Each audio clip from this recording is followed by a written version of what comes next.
Hello guys, so ayan, namili kami ngayon ng soft drinks at beer. So ito guys, dineliver ito ngayon, itong tubig. So ayan, madami na kaming stock ng soft drinks at saka beer. Ayan, so meron kasing event dito mamaya, kaya ayan, nagpabili kami guys ng Red Horse 500 at saka Coke. So ito naman guys, ang ginawa namin sa gabi.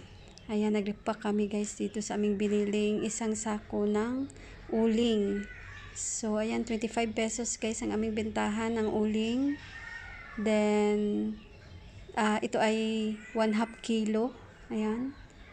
Every 1/2 kilo is 25 pesos. So, bili namin guys sa isang sako is 350 pesos. So, ayan, marami tayong nagagawa. So, hindi namin inubos guys ang isang sako. Ayan. So, mga kalahati lang guys ang aming naripak. So, hindi naman as in mabenta ito guys. Mabenta ito doon sa ang tindahan natin is malapit sa kalye. Pero kami is nasa looban lang. So, ang aming mga customer dito is aming mga kapitbahay lamang.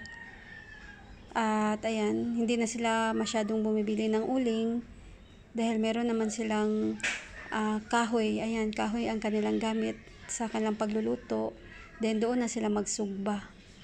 Pagkatapos nilang magsaing, magluto ng ulam, so doon na nila isusugba ang kanilang mga ulam.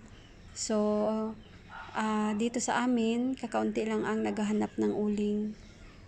So, ayan guys, ito is pandagdag ng aming mga paninda, pandagdag sa aming tindahan. Dagdag kita din guys dito sa aming tindahan.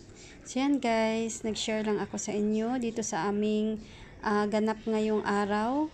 So, nag-repack kami ng uling at bumili kami ng mga beer at Coke. So, ayan guys, sana ay nagustuhan niyo itong video for today. So, dito na lang nagtatapos itong aking vlog. So, ayan guys, thanks for watching. God bless.